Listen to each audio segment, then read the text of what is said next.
વડોદરા શહેરના વિશ્વામિત્રી બચાવ સમિતિ દ્વારા 18 જાન્યુઆરીના રોજ વડોદરા શહેરને હચમચાવી નાખે તેવી ઘટના બની હતી, જેને પગલે આજે જિલ્લા આરએસસીને આવેદનપત્ર આપી રજૂઆત કરી હતી।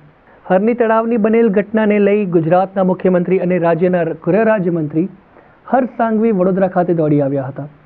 ત્યારે વડોદરાના કલેક્ટરે તપાસ રિપોર્ટ સુપરત કરવા માટે વધુ 5 દિવસ માંગ્યા છે।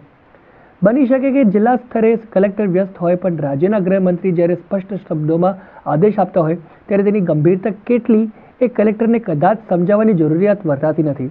બેદરકારીની વધુ એક હદ તો એ છે કે પ્રવાસ માટે જિલ્લા શાસનાધિકારી કચેરીની મંજૂરી ન લીધાની કબૂલાત કરનાર શાળાનો પણ વડોદરાના જ ડીઈઓ આડકતરો જ બચાવ કરે છે અને સત્તા હોવા છતાં એ ફોડ નથી પાડતા કે ન્યૂ સનરાઈઝ સ્કૂલ સામે તે કઈ કાર્યવાહી કરવામાં આવશે।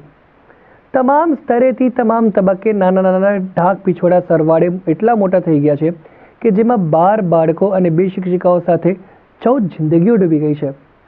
ગુનાહિત બેદરકારીને કારણે જે થવાનું હતું તે હવે સુધારી નહીં શકાય એવી અતિશય ગંભીર પ્રશ્ન એ છે, જેને લઈને વિશ્વામિત્રી સમિતિ દ્વારા જિલ્લા કલેક્ટર કચેરી ખાતે આવી આરએસસીને આવેદનપત્ર આપી રજૂઆત કરી હતી। સમગ્ર ટેન્ડરમાં કોઈ જગ્યાએ રેસ્ક્યુ નહીં કે ડૂબી જશે તો શું થશે કે એની કોઈ પ્રક્રિયા જ નથી કે આ મોટર બોટ મૂકેલી છે તો એના લાઇસન્સ પણ લીધેલા નથી કે એના રજિસ્ટ્રેશન પણ નથી।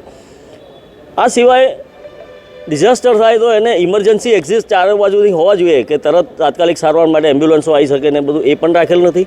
સીસીટીવી કેમેરા પણ રાખેલા નથી।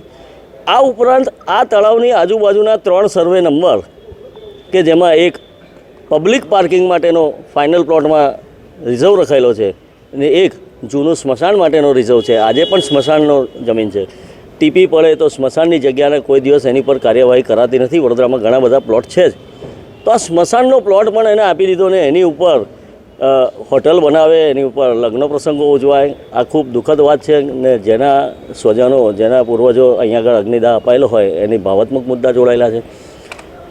આ ખરેખર આપી ના શકાય તેમ છતાં પણ આપી દીધેલા છે, તો એ પણ એટલા જ જવાબદાર છે કેમ કે આ ભ્રષ્ટાચારી ભાગીદારી કરીને આ સ્પેશિયલ કોટિયા માટે આ બધો પ્રોજેક્ટ બનાવ્યો હોય અને કમાવા માટે બનાવ્યો હોય એવું એક સ્પષ્ટ થાય છે।